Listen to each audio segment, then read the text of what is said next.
Hello my dear friends, मैं वलीमुद्दीन शेख कादरी और अपने कादरी कोचिंग क्लासेस के माध्यम से आज मैं आप लोगों को एक नया टॉपिक बताने चल रहा हूँ।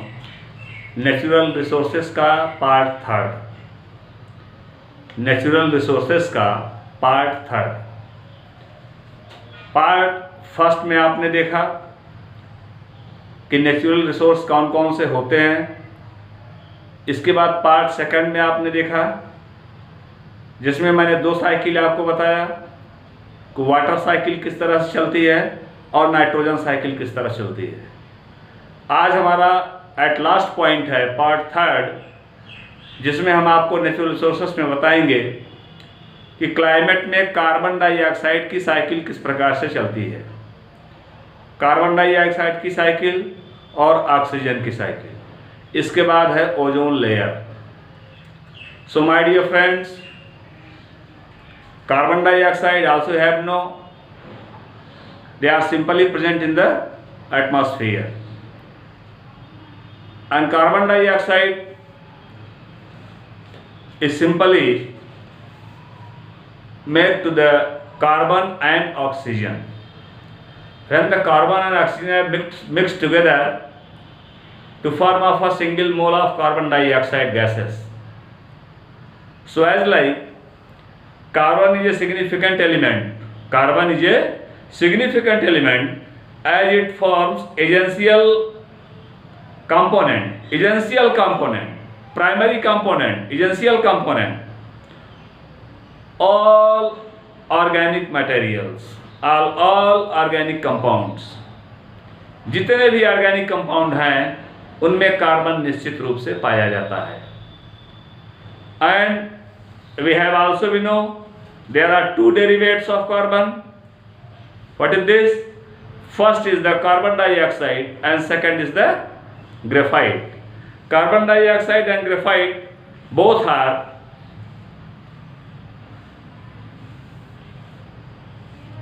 carbon compounds, amorphous of carbon compounds.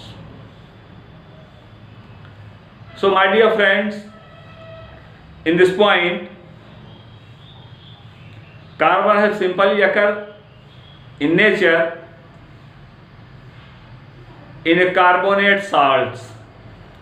Just as like we have taken a few example of this one, you have so enzyme. Next one, exoskeleton. Our exoskeleton is simply made by exoskeleton, means those types of skeleton is simply occur to the exist out of the body. शरीर के बाहर जो skeletal part जैसे nails वगैरह हैं, ये एक्सोस्केलेटल बोले जाते हैं। बाहर की कवच आपने मोलस्कस में देखा है, उसके ऊपर एक हार्ड स्टोनी लेयर होती है। हार्ड स्टोनी लेयर, जो स्टोनी लेयर होती है स्टोन फॉर्मेशन का जो बनता है, ये स्टोनी लेयर एक कार्बन का ही डेरिवेट है। ये स्टोनी लेयर कार्बन का ही डेरिवेट है। सो माय डियर फ्रेंड्स, इस तरह से आपने देखा सेकंड पॉइंट क्या होता है कि कार्बन डाइऑक्साइड इट्स आल्सो भी helps for the photosynthesis. Carbon dioxide it helps for the photosynthesis. Without carbon dioxide, plants cannot be make their food itself. Plants make their own food with the help of carbon dioxide and water. Water is simply absorbed by the grounds with the help of their own roots and other minerals. In presence of sunlight and chlorophyll, plants simply make their own food. Their own food is simply called glucose. After the formation of glucose, the glucose is completely combusted and it forms to the carbon and oxygen.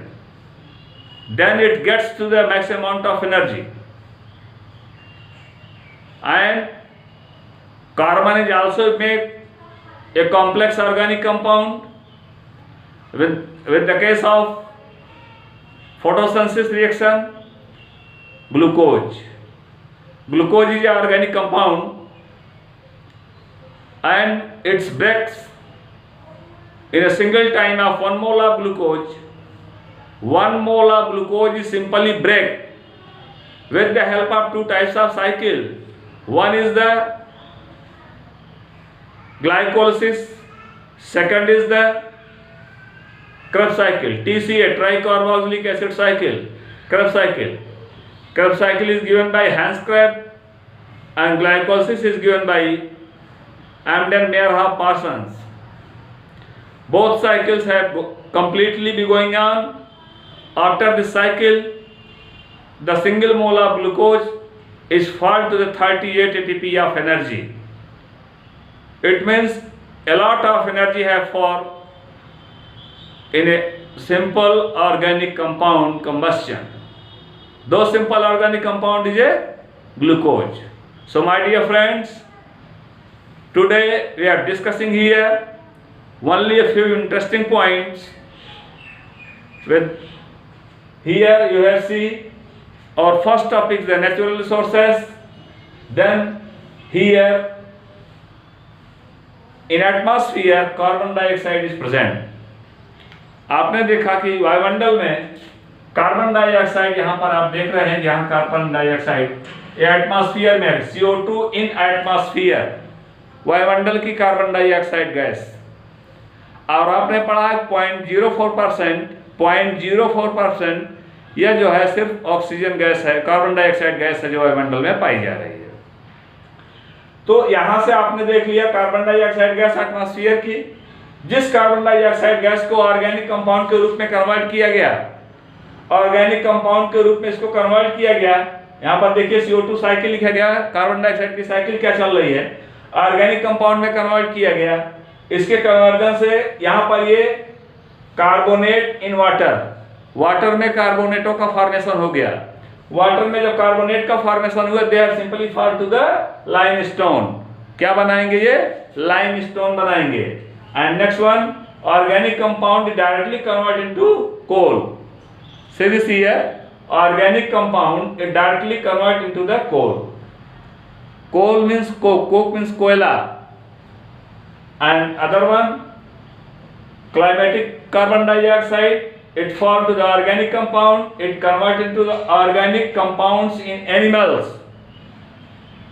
जो organic compound animals के अंदर बन रहे हैं, animals के अंदर बन रहे हैं. तो आप लोगों ने पेट्रोलियम की माइनिंग ऑफ पेट्रोलियम में पढ़ा होगा कि जो आधुनिक थियरी दी गई, उस आधुनिक थियरी में ये बताया गया कि पेट्रोलियम यह एक ऐसा खनिज है, ऐसा लिक्विड मटेरियल के रूप में फॉर्म किया गया जिसमें मैक्सिमम अमाउंट में हीम नाम के रंगा पदार्थ भी पाए गए, क्लोरोफिल भी पाया गया.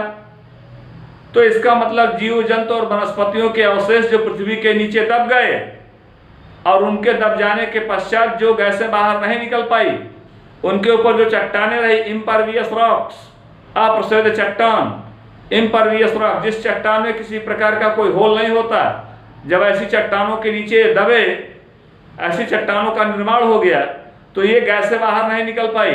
दे have modified into water liquids.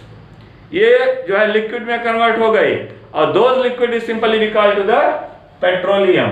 उस लिक्विड को हमने क्या कहा, पेट्रोलियम. पेट्रोलियम का short form petra plus oleum, petra plus oleum. Petro means होता है रॉक, ओलियम मीन्स होता है ऑयल. रॉक ऑयल, चट्टानों का तेल.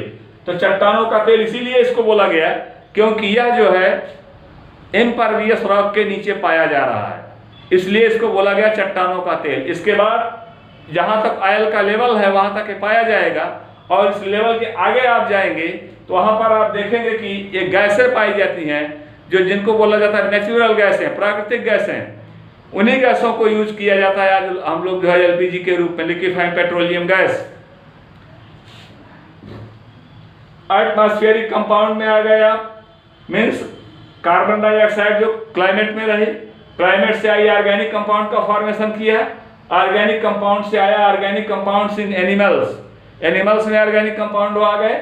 एनिमल्स में ऑर्गेनिक कंपाउंड के बाद आप देखिए इनऑर्गेनिक कार्बोनेट, क्या बनाया, इनऑर्गेनिक कार्बोनेट का निर्माण कर दिया यहाँ पर. जब इनऑर्गेनिक कार्बोनेटों का निर्माण हो गया तो ढेर सारे कंपाउंड ऐसे बने जो इनऑर्गेनिक कार्बोनेट रहे। सोडियम बाइकार्बोनेट इनऑर्गेनिक कार्बोनेट रहा, मैग्नीशियम बाइकार्बोनेट, कैल्शियम बाइकार्बोनेट, तो ये सब इनऑर्गेनिक कार्बोनेटों के कंपाउंड रहे जिनका फॉर्मेशन हो गया। इसके बाद आप देख सकते हैं कि respiration and decomposition, respiration and decomposition, respiration and decomposition, respiration and decomposition, respiration in श्वसन, डिकम्पोजिशन मीन्स उसका जो है धीरे धीरे दहन करना। तो श्वसन की क्रिया के पश्चात ये धीरे धीरे जो है कंब्यूज होते हैं, कहाँ पर? एनिमल्स में। एनिमल्स में जब ये कंब्यूज हो गए, एनिमल्स ने क्या किया कि वहाँ से ऑक्सीजन से को यूज किया और कार्बन डाइऑक्साइड को बाहर निकाल दिया। जो कार्बन डाइऑक्साइड एनिमल्स से बाहर निकली है वो कार्बन डाइऑक्साइड फिर से क्लाइमेट में पहुँच गई। सो माय डियर फ्रेंड्स, आपने देखा कि हम कार्बन डाइऑक्साइड से चले थे, फिर कार्बन डाइऑक्साइड पर पहुंच गए, हमारी एक साइकिल कंप्लीट हो गई। वंस अगेन एक बार फिर मैं बताना चाहूंगा कि कार्बन डाइऑक्साइड जो क्लाइमेट में है इसका परसेंटेज बहुत ही वीक है और ये जो है गुड गैसेस के रूप में यूज नहीं की जाती है या हार्मफुल गैसेस के रूप में यूज की जाती है। But plants have make their own food, पौधे जो है अपना भोजन बनाते हैं with the help of carbon dioxide. Carbon dioxide की सहायता से पौधे अपना भोजन बनाते हैं, यह सही है। तो पौधे अपना भोजन अगर नहीं बनाएंगे तो सूख जाएंगे, मर जाएंगे, डेड कर जाएंगे, डिकेड हो जाएंगे, सड़ जाएंगे, गल जाएंगे। तो उनके सड़ने गलने के पश्चात भी उससे कार्बन जो है वो क्लाइमेट में पहुंच जाएगा। अगर उस प्रक्रिया के द्वारा कार्बन पहुंच जा रहा है, जब कार्बन पहुंचेगा क्लाइमेट में तो ऑक्सीजन के साथ कॉम्बिनाइज करके कार्बन डाइऑक्साइड का फॉर्मेशन कर देता है। कार्बन जब क्लाइमेट में पहुंचेगा तो ऑक्सीजन के साथ कॉम्बिनाइज होकर के कार्बन डाइऑक्साइड का फॉर्मेशन कर देता है। तो यहाँ पर आप देखेंगे कि ऑर्गेनिक कंपाउंड का फॉर्मेशन हो गया, फिर कार्बोनेट इन वाटर बन गए, पानी में कार्बोनेट बना, फिर वाटर में कार्बोनेट बनने के बाद लाइमस्टोन बन गए, लाइमस्टोन चूना पत्थर जिसको बोला गया, लाइमस्टोन बन गए। और फिर भी आपने देखा कि ऑर्गेनिक कंपाउंड डायरेक्टली कन्वर्ट हो गया कोल में। और जो ऑर्गेनिक कंपाउंड इन एनिमल्स के थे, जीव जंतुओं के अंदर जो ऑर्गेनिक कंपाउंडों का फॉर्मेशन हुआ था वे ऑर्गेनिक कंपाउंड जो है पेट्रोलियम का फॉर्मेशन कर दिए। क्योंकि जब ये रॉक रिवॉल्यूशन हुआ, भौमिक क्रांति हुई, तो जमीन के नीचे दबने के पश्चात इसमें से जो है जो गैसें निकली वो चट्टानों को क्रॉस नहीं कर पाई, इम्परवियस रॉक को क्रॉस नहीं कर पाई, और इम्परवियस रॉक के नीचे जमीन की सतह से 2,500 से लेकर के 3,000 फीट की गहराई में जहाँ पर इम्परवियस रॉक पाई जा रही है वहाँ पर ये चट्टानों के नीचे दबे हुए हैं। और उसी दब करके ये गैसें जब बाहर नहीं निकल पाए, दे हैव मॉडिफाइड इनटू लिक्विड, ये द्रव रूप में परिणित हो गई। गैसें को ऊपर जब प्रेशर बढ़ रहा है, दबाव बढ़ रहा है, गैसों के ऊपर जब दबाव बढ़ाते हैं तो गैसें द्रव में जो है द्रवीकृत हो जाती हैं, लिक्विफाइड हो जाती हैं। और जो लिक्विफाइड फॉर्म में आ गई तो हो गया पेट्रोलियम, वो पेट्रोलियम आया। और फिर यहाँ पर देखा आपने ऑर्गेनिक कंपाउंड इन एनिमल्स में इनऑर्गेनिक कार्बोनेट बन गए। और इनऑर्गेनिक कार्बोनेट में मैंने जो है सोडियम का कार्बोनेट, मैग्नीशियम का कार्बोनेट, कैल्शियम का कार्बोनेट बनेंगे तो बाइकार्बोनेट भी बनेंगे, सोडियम बाइकार्बोनेट, कैल्शियम बाइकार्बोनेट, इस तरह से बाइकार्बोनेटों का फॉर्मेशन हुआ। और बाइकार्बोनेटों के फॉर्मेशन के बाद आपने देखा कि organic compounds in animals, organic compound जो एनिमल्स में आए इनका जो है रिस्पायरेशन के और डिकम्पोजिशन हो गया। श्वसन की क्रिया के पश्चात इसमें से जो है चूंकि एनिमल हैं, एनिमल रिस्पायरेशन करेंगे, श्वसन की क्रिया करेंगे तो ऑक्सीजन को बॉडी के अंदर लेंगे। जब ऑक्सीजन को बॉडी के अंदर लेते हैं तो ऑक्सीजन को बॉडी के अंदर लेने के पश्चात ऑक्सीजन इनके अंदर के ग्लूकोज का डिकम्पोजिशन कर देता है, जारण कर देता है, एसिमिलेट करता है, उसको धीरे धीरे उसका जारण करता है। और जारण करने के लिए मैंने दो पद्धतियां बताई, एक को मैंने कहा कि जो है ये ग्लाइकोलिसिस की क्रिया से करता है, दूसरा मैंने कहा कि क्रब साइकिल की क्रिया से करता है। तो ग्लाइकोलिसिस और क्रब साइकिल दोनों क्रियाओं से इसने ग्लूकोज का जारण कर दिया। अब ये ग्लूकोज का जारण हो गया, अगर सिंगल मोल ऑफ ग्लूकोज का जारण हो रहा है, 1 ग्राम अण ग्लूकोज का जारण हो रहा है तो 38 ATP एनर्जी रिलीज होगी। How many ATP? 38 ATP release होगी। और जो 38 ATP रिलीज होगी, ध्यान रहे इसमें से जो 8 एटीपी रिलीज होती है वो ग्लाइकोलिसिस से रिलीज होती है, जो 30 एटीपी रिलीज होती है वो 2 मोल पायरुविक एसिड से रिलीज होती है। सिंगल मोल पायरुविक एसिड जो होता है वो 15 एटीपी फॉर्म करेगा, other single mole pyruvic acid other 15 ATP form करेगा। इसलिए अगर 2 मोल पायरुविक एसिड है तो 30 एटीपी एनर्जी का फॉर्म करेंगे, और यहाँ पर अपने ग्लाइकोलिसिस के केस में 15 एटीपी का फॉर्मेशन हुआ, तो फिर 8 एटीपी का फॉर्मेशन हुआ। 8 एटीपी का फॉर्मेशन हुआ तो 8 एटीपी ये गेन एटीपी में आया। जो गेन एटीपी में आया इसमें से 6 एटीपी 2 मोल NADPH में चले जाते हैं।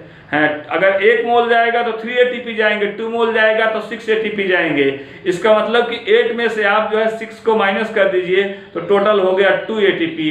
जो 2 एटीपी हुआ यह नेट गेन एटीपी है, और गेन एटीपी कितने आए 8 एटीपी गेन एटीपी है, नेट गेन एटीपी 2 एटीपी होता है ग्लाइकोलिसिस के केस में। क्रब साइकिल के केस में आपने देखा कि 15 एटीपी एनर्जी का फॉर्मेशन हुआ। 15 एटीपी एनर्जी जब बन गई तो यहाँ पर इससे कार्बन डाइऑक्साइड फिर से बाहर निकली, कंबस्शन की क्रिया हुई, ग्लूकोज का कंप्लीट कंबस्शन हुआ, और कंबस्शन की क्रिया हुई, रिएक्शन हुआ इसका, और रिएक्शन होने के बाद कार्बन डाइऑक्साइड क्लाइमेट में बाहर आ गई। तो आपने देखा कि इस तरह से इसका एक साइकिल चल गया है, जो है कई चरणों में होता हुआ, धीरे धीरे कई चरणों में होता हुआ इसका एक चक्र चल रहा है, जिसका फिगर आप तो फिगर यहाँ पर एक्सप्लेन मैंने किया है, आपने ध्यान से देखा, इसको आप समझ ही गए होंगे। और अब मैं इसका एक फिगर भी अपने YouTube चैनल पर जो है अपलोड कर दे रहा हूँ, उसको भी आप लोग पूरी तरह से देख लीजिए, पढ़ लीजिएगा, समझ लीजिएगा। फिर देखिए अदर पॉइंट में कि climatic carbon dioxide in atmosphere, जो क्लाइमेट की कार्बन डाइऑक्साइड है, एटमॉस्फेयर की कार्बन डाइऑक्साइड है, ऑर्गेनिक कंपाउंड्स का फॉर्मेशन हुआ। ऑर्गेनिक कंपाउंड्स के ये डेड और डिकेड करेंगे, ये जब डिकम्पोज करेगा ऑर्गेनिक कंपाउंड तो यहाँ से डायरेक्ट कार्बन डाइऑक्साइड निकल करके फिर से एटमॉस्फेयर में चली जाएगी। तो इसकी एक साइकिल तो डायरेक्ट चल जाती है, कार्बन डाइऑक्साइड की एक साइकिल ये डायरेक्ट चल जाती है, और दूसरी साइकिल जो होती है वो इनडायरेक्ट चलती है। तो इनडायरेक्ट जो चल रही है वो डिफरेंट पथ से होती हुई चल रही है, इसका पथ जो है वो डिफरेंट वे में है, इसलिए हमने कहा कि जो डिफरेंट पथ से होकर चल रही है तो किसी भी पथ से होकर के चले, साइकिल इसकी तभी कंप्लीट मानी जाएगी, चक्र इसका तभी कंप्लीट माना जाएगा जबकि जहां से ये चला हो वहीं पर आकर के अपना चक्र को पूरा कर दे। अगर वहीं पर अपने चक्र को पूरा कर दे रहा है तो इसकी साइकिल को कंप्लीट साइकिल माना जाएगा। अगर उस चक्र को ब्रेक कर गया, कहीं पर चक्र रुक गया, नहीं चल पाया, तो वह इनकम्प्लीट साइकिल होती है, और कंप्लीट साइकिल नहीं होती है। सो माय डियर फ्रेंड्स, मैं अलीमुद्दीन शेख कौदरी अपने कौदरी कोचिंग क्लासेस के माध्यम से, अपने YouTube चैनल अलीमुद्दीन शेख कौदरी के माध्यम से बताना चाहूँगा कि यहाँ पर जो साइकिल चल रही है, यह साइकिल जो है यह पूरी तरह से कंप्लीट साइकिल चल रही है कार्बन डाइऑक्साइड की। इस तरह से कार्बन डाइऑक्साइड की साइकिल चलती है।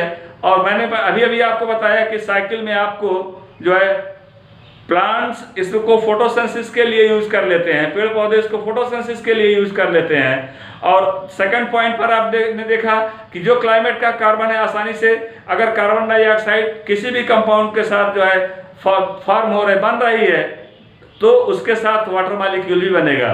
ध्यान रहे, अगर आप मेथेन का कंबशन करवाते हैं, एथेन का कंबशन करवाते हैं, तो जो भी ऑर्गेनिक कंपाउंडों का कंबशन कराते हैं, इन ऑर्गेनिक कंपाउंडों के कंबशन के बाद जो है जब इनका कंप्लीट कंबशन होता है, जारड़ हो जाता है, इसके जारड़ की क्रिया के बाद आप देखेंगे कि इसमें से कार्बन डाइऑक्साइड और वाटर का फॉर्मेशन होता है। कोई भी ऑर्गेनिक कंपाउंड जब कंप्लीटली कंब्यूज्ड करता है, पूरी तरह से उसका जारड़ होता है, तो कार्बन डाइऑक्साइड और वाटर का फॉर्मेशन करता है। सो माय डियर फ्रेंड्स, इस तरह से आपने देखा कि कार्बन डाइऑक्साइड गैस जो है ऑर्गेनिक कंपाउंडों के कंबस्टन से भी मिल रही है। तो इस तरह से ऑर्गेनिक कंपाउंड में कार्बन डाइऑक्साइड की साइकिल का एक्सप्लेनेशन मैंने किया है।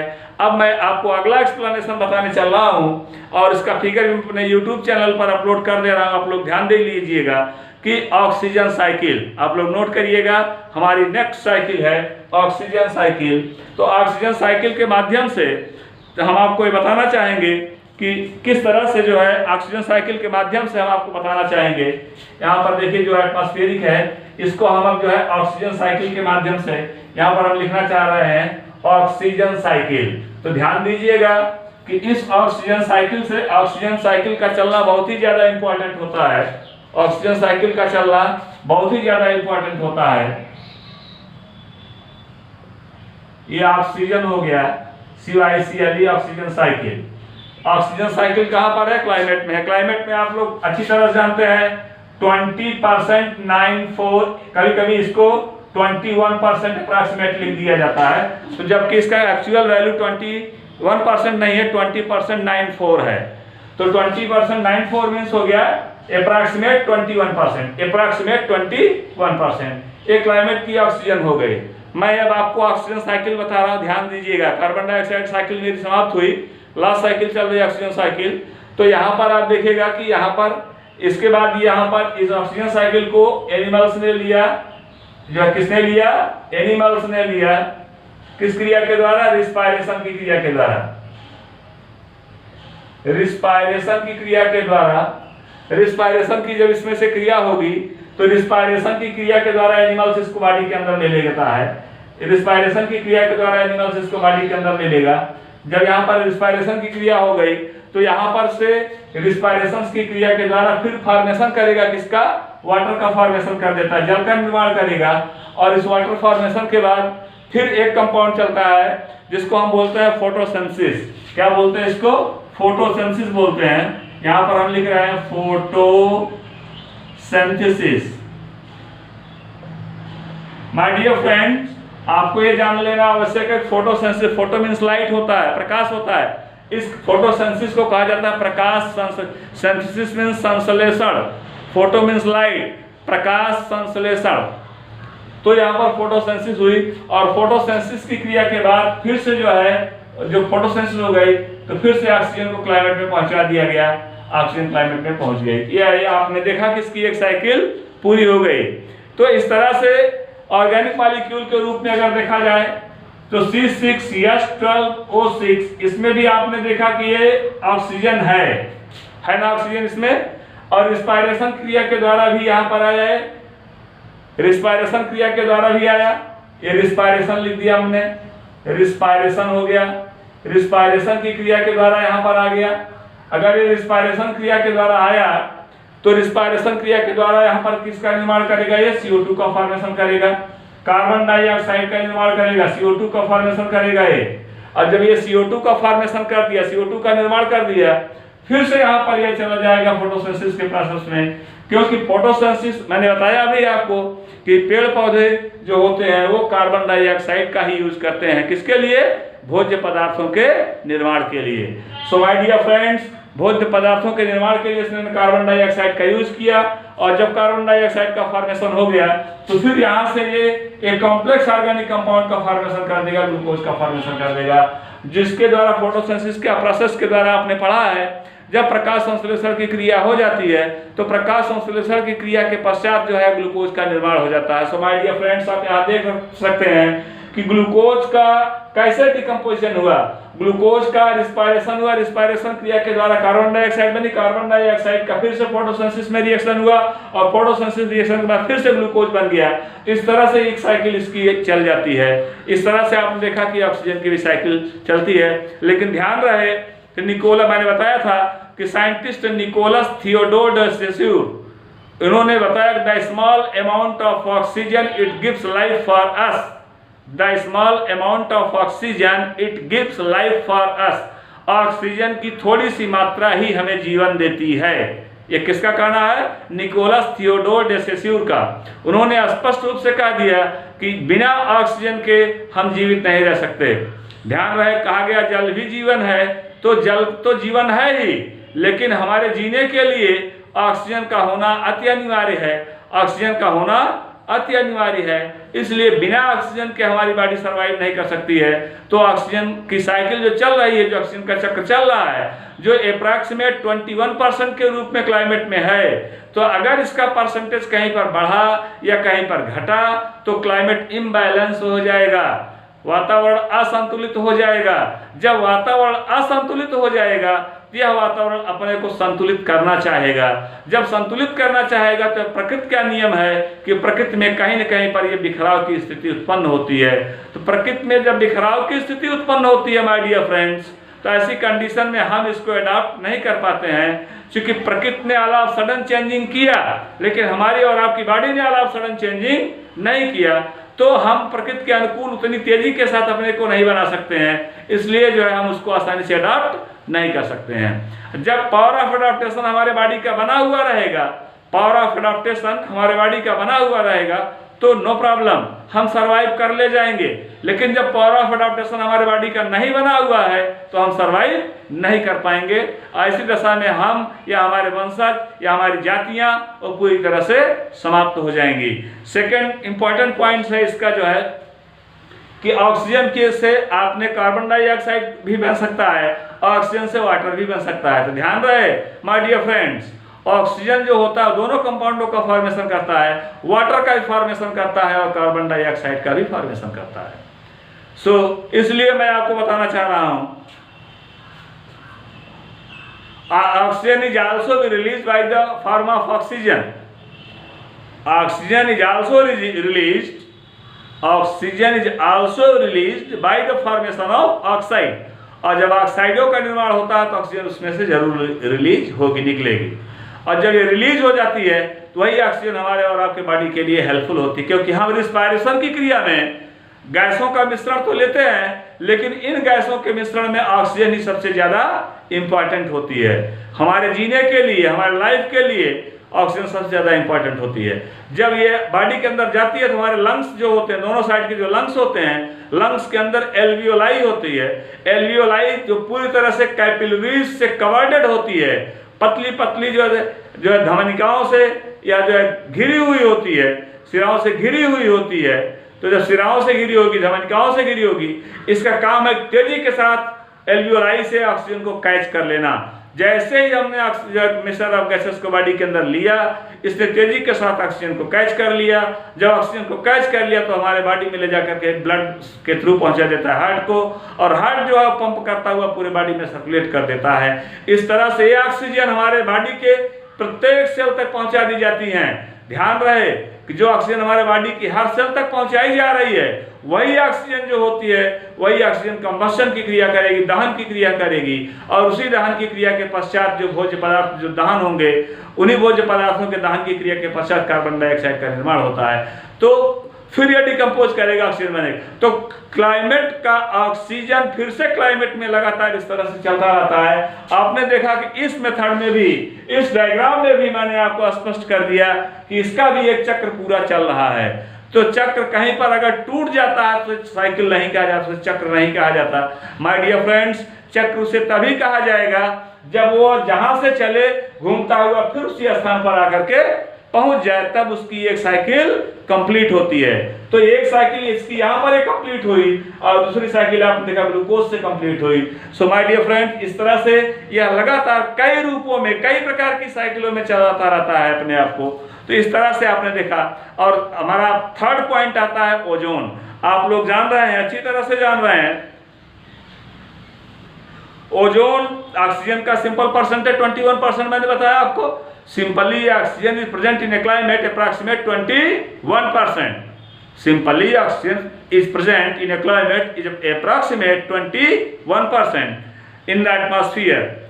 और यहाँ पर आप देखा कि जब इससे हम 20 से 25 किलोमीटर की ऊंचाई पर जाते हैं, इस लेयर को हम क्रॉस करते हैं, 20 से 25 किलोमीटर की ऊंचाई पर जाएंगे, वहां पर हमको एक और लेयर मिलती है जिसकी थिकनेस जो होती है वो अप्रॉक्सीमेट जो होती है, वो 16 किलोमीटर तक की होती है। और वहां पर जो है ये थिकनेस ओजोन लेयर की होती है। Ozone layer, ozone very simple, यही ऑक्सीजन का अमाउंट जो होता है ये आपस में कॉम्बिनाइज करेगा। ऑक्सीजन का अमाउंट जो, जैसे आप देखिएगा रिएक्शन के थ्रू आप समझिएगा तो आसानी से समझ में आ जाएगा।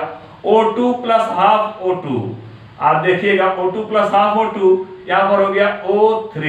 ये रिवर्स रिएक्शन है, या O3 हमने लिख दिया is equal to O2 plus half O2। ये कट जाएगा, सिंगल O बचेगा। कभी कभी ऐसा भी रिएक्शन दे दिया जाता है कि ये ओजोन है, ओजोन इस, अब यहाँ पर O3 जो है इसी का नाम हमने रखा है ओजोन। अब ये ओजोन, ये पृथ्वी है, ध्यान दीजिएगा, ये पृथ्वी है, पृथ्वी के ऊपर इस तरह से एक कवर किया हुआ है, ये पूरी तरह से इसको कवर किया हुआ है, ये लेयर इसको पूरी तरह से कवर किए हुए है, ये ढके हुए है, इस परत को पूरी तरह से ढके हुए, इसको इस तरह से ये ढके हुए है। अब आप देख सकते हैं कि जो ये ढकी हुई परत है, ये जो ढकी हुई परत है, इस तरह से जो आपने देखा, ये जो ढकी हुई परत है ये ओजोन की लेयर है। और जब पृथ्वी पर, अर्थ पर हार्मफुल गैसेस आती हैं, कहां से आती हैं? जो है क्लाइमेट से, और उसमें सूर्य से, यहाँ पर देखिएगा ये ओजोन लेयर है। क्या है? ओजोन लेयर है। ओजोन लेयर बोला गया इसको, ये ओजोन लेयर है। और इसी ओजोन लेयर पर जब ये सन हो गया, क्या हो गया? सन हो गया। यहाँ से निकलने वाली जो है harmful raises, ultraviolet raises, harmful raises, ultraviolet raises, UV raises, UV raises, ultraviolet rays, ultraviolet किरणें जो बहुत ही ज्यादा हानिकारक किरणें हैं, जिनका नाम मैंने अल्ट्रावायलेट रेज रखा। ये अल्ट्रावायलेट रेज हार्मफुल किरणें जब आती हैं तो ओजोन लेयर का काम होता है सबसे पहले कि इसको एब्जॉर्ब कर ले। क्या कर ले? एब्जॉर्ब कर ले। जब ओजोन लेयर इसको एब्जॉर्ब कर लेती है तो ये हमारे बॉडी तक नहीं पहुंच पाती हैं। अर्थात ये ओजोन लेयर के एब्जॉर्ब कर लेने से पृथ्वी तक इनका पहुंचना असंभव हो जाता है। हार्मफुल गैसें पृथ्वी तक नहीं पहुंच पाती। लेकिन ध्यान रहे माय डियर फ्रेंड्स, अभी जब जैसे जैसे क्लाइमेट में पोल्यूशन बढ़ता जा रहा है, प्रदूषण बढ़ता जा रहा है, CFC क्लोरोफ्लोरोकार्बन, CFC बोला गया, क्लोरोफ्लोरोकार्बन। फिर आपने देखा जो polythene, polyethylene, polythene, polyethylene, ethylene का बहुलक पॉलीएथिलीन, पॉलीएथिलीनों का कंबस्शन हुआ, टॉक्सिक गैसेस बनी। ये टॉक्सिक गैसेस और क्लोरोफ्लोरोकार्बन ये करते क्या है? ये जाकर के धीरे धीरे धीरे धीरे धीरे धीरे धीरे धीरे धीरे धीरे इस तरह से ओजोन को, आपने देखा कि यहाँ पर आप देखिए कि यहाँ पर आप देखिए कि जो लेयर थी ओजोन की, यहाँ पर एक होल बन गया। इसको बोला गया ओजोन होल। क्या बोला गया? ओजोन होल बोला गया। अब ये ओजोन होल जो है इसलिए बोला गया इसको ओजोन होल कि यहाँ पर जो ओजोन बना हुआ है, अब सूर्य के प्रकाश की किरण जो होती है, जब ये अर्थ घूमती हुई इधर आएगी, सूर्य की प्रकाश की किरण आसानी से इस ओजोन लेयर से, ओजोन होल से होती हुई पृथ्वी तक पहुंच जाएगी। जब ये पृथ्वी तक आ जाती है तो ये हमारे बॉडी के लिए बहुत ही हार्मफुल इफेक्ट शो करती है। सो माय डियर फ्रेंड्स, तो इस तरह से ओजोन लेयर से अगर डिप्लीट हो गई, ओजोन होल का फॉर्मेशन हो गया, तो ये समझ लीजिए कि हमारे लिए बहुत ही हार्मफुल इफेक्ट शो करेगा। इसीलिए जो है पोल्यूशन को रोकने के लिए हमारे माननीय प्रधानमंत्री महोदय जी जो है नरेंद्र मोदी जी ने, उन्होंने आसानी से जो है बहुत ही सहज शब्दों में कह दिया कि स्वच्छ भारत होना अनिवार्य है। अगर स्वच्छ भारत अभियान उन्होंने चलाया तो इसीलिए चलाया कि अगर ये क्लाइमेट हमारे यहाँ का शुद्ध रहेगा तो पोल्यूशन नहीं रहेगा, इम्पोल्यूटेड रहेगा, अर्थात जो पोल्यूशन है वो नहीं रहेगा, तो आसानी पूर्वक जो है ये लेयर बची रहेगी, परत बची रहेगी और ये डिजीजेज हमारे ऊपर कम जो है आ पाएंगी। इस तरह से आपने देखा कि गवर्नमेंट, सेंट्रल गवर्नमेंट और स्टेट गवर्नमेंट, दोनों गवर्नमेंट पोल्यूशन के ऊपर पूरी तरह से कंट्रोल बनाए हुए हैं। और हमको और आपको भी यह चाहिए कि उचित रूप से दिए गए निर्देशों का पालन करें। अगर हम उचित रूप से दिए गए निर्देशों का पालन करते हैं, उचित रूप से दिए गए निर्देशों का पालन करते हैं, तो जाहिर सी बात है हम और आप भी प्रकृति के एक ऐसे हिस्सेदार होंगे जो कि उसकी स्वच्छता करेंगे। तो हमें और आपको अगर स्वस्थ भारत और स्वच्छ भारत बनाना है, तो स्वच्छ भारत बनाना है तो हमको और आपको ऐसे गार्बेज, पॉलीएथिलीन या CFC इनका यूजेज नहीं करना होगा। लोग रेफ्रिजरेटर में यूज कर रहे हैं और AC में यूज हो रहा है, तो इस तरह से जो गैसें, टॉक्सिक गैसें निकल रही हैं, यही टॉक्सिक गैसें जो है क्लाइमेट में जाकर के पहुंच करके ओजोन लेयर को डिप्लीट कर दे रही हैं। जब ओजोन लेयर का डिप्लीशन हो जा रहा है तो वहाँ पर एक होल बन जा रहा है जिसका नाम दिया गया ओजोन होल। और जब ये ओजोन होल बन जा रहे हैं तो ओजोन होल के बन जाने से ये हार्मफुल रेजेस पृथ्वी तक पहुंच रही हैं। और जब ये पृथ्वी तक आ जा रही हैं तो इनके आ जाने से आपने देखा कि different types of harmful diseases have also been caused. विभिन्न प्रकार की जो है रोग या जो है आसानी से दिखाई दे रहे हैं, आसानी से आपको दिखाई दे रहा है, हमको दिखाई दे रहा है कि विभिन्न प्रकार का, अभी आप देखें कोरोना वायरस आ गया, फिलहाल ये तो बायोजियोकेमिकल इफेक्ट का फल जो है रहा है, एक्सपेरिमेंट कर रहे थे, दूसरा कुछ हो गया उल्टा, तो इसका एक वायरस डेवलप कर गया। तो ये वायरस जो डेवलप किया तेजी के साथ फैल रहा है, जिसके कारण आप लोगों ने देखा कितने दिन तक लॉकडाउन का सिस्टम झेलना पड़ा हमको, सभी लोगों को लॉकडाउन का सिस्टम झेलना पड़ा, हमारे पूरे विश्व को लॉकडाउन का सिस्टम झेलना पड़ रहा है। तो आप लोग देखिए कि कभी भी कहीं भी प्रकृति के साथ कोई खिलवाड़ नहीं होना चाहिए। और अगर प्रकृति के साथ हम कोई ऐसा बिहेव करते हैं जो कि प्रकृति को अडॉप्ट नहीं है, नेचर को अडॉप्ट नहीं है, तो कर तो हम देंगे लेकिन नेचर उसका परिणाम हमको देगा, कहीं सुनामी के रूप में देगा, कहीं भूकंप के रूप में देगा। आप बनाते जाइए खूब बड़ी बड़ी बिल्डिंग, कई तल्ले की बिल्डिंग बनाते जाइए, 40 तल्ले की बिल्डिंग बना लीजिए, कोई इफेक्ट नहीं पड़ना। लेकिन एक बार अगर अर्थक्वेक आ गया तो सब की सारी बिल्डिंग जितना ऊपर है उतना नीचे धंस जाएगी। तो इस तरह से आप देख रहे हैं कि क्या स्थिति है। ये सारी स्थितियां तभी उत्पन्न होती हैं जब हम प्रकृति के साथ खिलवाड़ करते हैं। तो यहाँ पर ओजोन का बनना जो है बहुत ही आवश्यक है।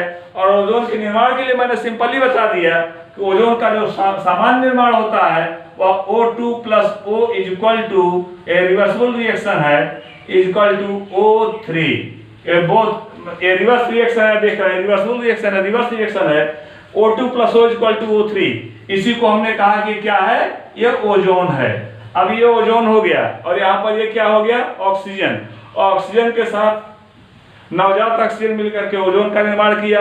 और ओजोन जब ब्रेक डाउन करता है तो ऑक्सीजन देता है और फिर नवजात ऑक्सीजन देता है। इस तरह से यह रिएक्शन लगातार चलता रहता है। इस रिएक्शन के चलते रहने से जो है यह प्रकृति में ओजोन का बैलेंस बना रहता है। सो माय डियर फ्रेंड्स, मैं आपको बता दूं कि यदि ओजोन का लेयर डिप्लीट हो गई, ओजोन लेयर डिप्लीट हो गई, ओजोन होल बन गए, तो हमारे लिए इसके क्या हार्मफुल इफेक्ट हो सकते हैं। सो माय डियर फ्रेंड्स, आप लोग इस बात का ध्यान रखें कि जो स्किन कैंसर होता है, त्वचा का कैंसर होता है, वह जो है अल्ट्रावायलेट रेज के द्वारा होता है। ध्यान से सुन लीजिएगा। जो आज हम और आप या हमारे देश के मुख्यमंत्री, हमारे देश के प्रधानमंत्री, जो सेंट्रल गवर्नमेंट का हो, स्टेट गवर्नमेंट के हैं, या जो भी है, जिस भी स्टेट गवर्नमेंट के हैं, जिस भी जो और अपने भारत के सेंट्रल गवर्नमेंट के जो हैं, जहाँ से हमको दिशा निर्देश मिल रहा है वह हमारे और आपके प्रोटेक्शन के लिए मिल रहा है, सुरक्षा के लिए मिल रहा है। प्रोटेक्शन किसका है, जैसे मैंने बताया, अभी एग्जाम्पल दिया मैंने, जो है स्किन कैंसर का। स्किन कैंसर हो गया। यहाँ पर आप देखिएगा कि प्लांट का डेवलपमेंट नहीं हो पाएगा, ये छोटी ही कंडीशन में, स्मॉल नेचर में आने के बाद ही डेड कर जाएंगे। और ये जो है ये म्यूटेशन की क्रिया को जो है जनरेट कर लेते हैं। हार्मफुल म्यूटेशन होगा। म्यूटेशन मीन्स होता है all of sudden origin of the new species. जब एकाएक किसी नई जात की उत्पत्ति हो जाती है, तो एकाएक कोई नई जात उत्पत्ति हो जाए, इसका अर्थ होता है कि क्लाइमेट में चेंजिंग हो गई। तो क्लाइमेट में चेंजिंग हो जाने से ऐसी कंडीशन डेवलप कर जाती है। और अगला इंपॉर्टेंट पॉइंट होता है कि हमारे बॉडी के जो इम्यून सिस्टम है, रोग से लड़ने वाली क्षमता, जो इम्यूनो सिस्टम जो है, ये हमारे बॉडी के इम्यूनस पावर को डैमेज कर देते हैं। इम्यून सिस्टम को क्या करते हैं, डैमेज कर देते हैं। तो इम्यून सिस्टम को बॉडी का डैमेज करते हैं, स्किन कैंसर को दे रहे हैं, और आपने देखा कि ये म्यूटेशन को जनरेट कर दे रहे हैं। तो इनसे अगर आपको बचना है तो ओजोन लेयर को प्रोटेक्ट कर जो है रखना होगा। और ओजोन लेयर को प्रोटेक्ट रखना होगा, इसका सामान्य सा अर्थ है कि हमको पॉल्यूशन नहीं करना है, हमको प्रदूषण नहीं करना है। तो इंक्रीजेज एम्ब्रायोनिक जो है mortality rate, embryonic mortality rate को इंक्रीज कर देते हैं। अगला है loss of site in human beings and animal.